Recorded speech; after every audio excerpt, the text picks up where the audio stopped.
महामहिम राष्ट्रपति महोदय के अभिभाषण पे जो बोलने का अवसर प्रदान किया उसके लिए धन्यवाद। जोहार। एक तरफ हम और पूरा देश और विशेषकर जो सत्ताधारी लोग हैं कि हम उस बात की खुशी मना रहे हैं कि हमारे देश के महामहिम राष्ट्रपति महोदय एक आदिवासी समुदाय से आते हैं और साथ ही एक महिला है। लेकिन वर्तमान में देखा गया है पूरे देश के अंदर अगर सबसे ज्यादा अगर कोई पीड़ित है, किसी पे अत्याचार हो रहा है तो वो आदिवासी समुदाय है और महिलाएं हैं। आज मणिपुर का उदाहरण देख लें। हम ये कह रहे हैं कि हमारे देश की महामहिम, हमें भी खुशी है, लेकिन एक तरफ तकलीफ है इस बात की कि देश के अंदर आदिवासी समुदाय के साथ सबसे ज्यादा अत्याचार हो रहा है और महिलाओं के साथ सबसे ज्यादा अत्याचार हो रहा है। इसका ताजा उदाहरण मणिपुर का देख लो, राजस्थान, मध्य प्रदेश, छत्तीसगढ़ के अंदर देख लो। विकास के नाम से आदिवासियों को विस्थापित किया जा रहा है। एक दौर था आजादी के बाद इस देश की आम जनता ने, गरीब ने, आदिवासी ने ये सांस ली थी कि हम अच्छे दिन आएंगे, उज्जवल भविष्य होगा।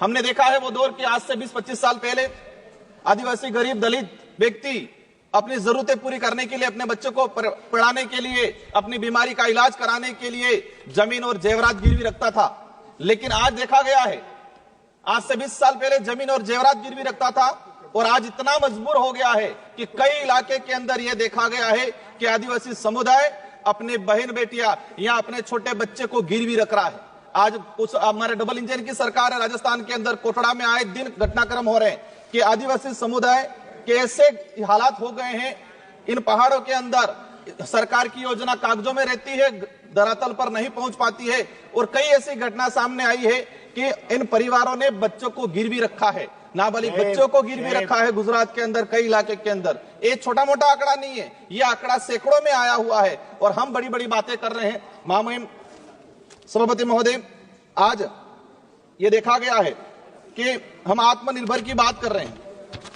हमारे बड़े बुजुर्ग भी कहा करते थे कि बच्चे को पैरों पे खड़ा करना सिखाना है, मतलब उसको आत्मनिर्भर बनाना है। लेकिन आज देखा गया है कि देश की आम जनता आत्मनिर्भर कम होती जा रही है और किसी न किसी ऐसे माहौल बना दिया गया है कि वो हर किसी पे निर्भर होता जा रहा है। और विशेषकर देखा गया है आदिवासी, दलित या पिछड़ा वर्ग। माननीय सभापति महोदय, अभिभाषण के दौरान आदिवासी इलाके के अंदर 30 मेडिकल कॉलेज की बात हुई, अच्छी बात है, हम भी चाहते हैं। लेकिन इन मेडिकल कॉलेज के धरातल पे स्थिति क्या है?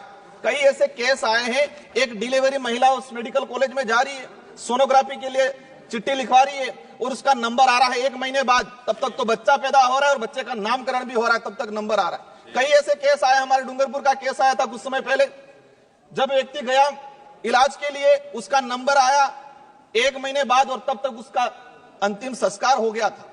यह स्थिति बनी हुई है, मतलब पीएससी सीएससी से भी बदतर स्थिति मेडिकल कॉलेज की बनी हुई है धरातल पे अंदर। अगर हम जाएंगे वहां, मैं खुद सांसद हूं, मैंने कई विजिट किया, मेरे वहां संसदीय क्षेत्र बांसवाड़ा डूंगरपुर में जमीर नहीं मानता वहां जाने का, क्योंकि ऐसी हालात बनी हुई है, ये पड़े रहते हैं लोग, नंबर नहीं आता है, जांच नहीं हो पा रही है। तो हम चाहते हैं कि जो योजना है उसको धरातल पे इंप्लीमेंट किया जाए। माननीय सभापति महोदय, आयुष्मान कार्ड की बात की गई, अच्छी बात होना चाहिए, लेकिन देश के अंदर ऐसे कई किस्से आए हैं पिछले 2-3 सालों के अंदर कि दवाई का पैसा नहीं मिलने से अपने परिवार की पालन नहीं कर पाया, वो इलाज नहीं करा पाया तो आत्महत्या की गई है।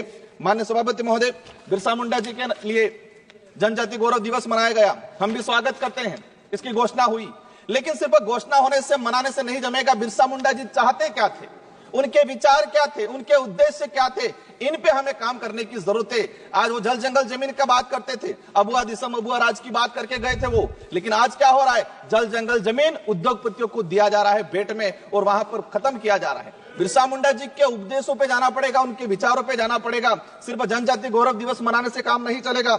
माननीय सभापति महोदय, हमने देखा गया है, एक बात सामने आई अभी जनगणना को लेके, एक बात ये समझ में नहीं आ रही, और ये मैं नहीं बोल रहा हूं कि आम जनता बोल रही है, देश की जो विवेकशील है, क्या बोल रही है कि सरकार व मीडिया के पास कुंभ में कितने लोगों ने डुबकी लगाई उसका आंकड़ा है, लेकिन मरे कितने उसका आंकड़ा नहीं है। मतलब डुबकी लगाई 30 से 35 करोड़ लोगों ने, 30 से 35 करोड़ लोगों ने, वो आंकड़ा है, लेकिन मरे कितने लोग हैं, घायल कितने हैं, किस राज्य से कितने लोग हैं, यह आंकड़ा अभी तक सामने नहीं आ पाया है।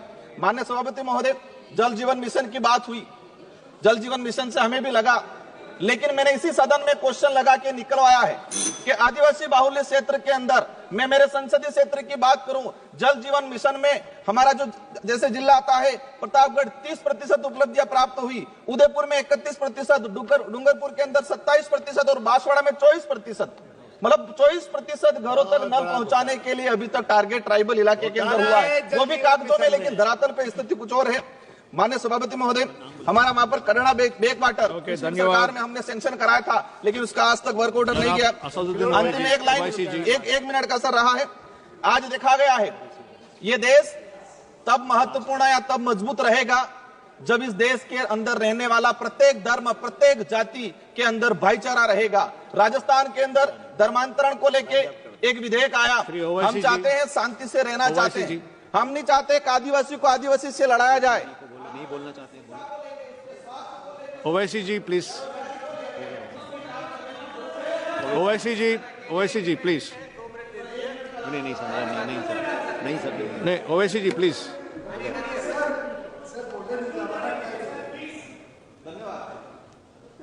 पीयूष भाई मुझे भी देंगे टाइम आप मुझे भी देंगे टाइम आप।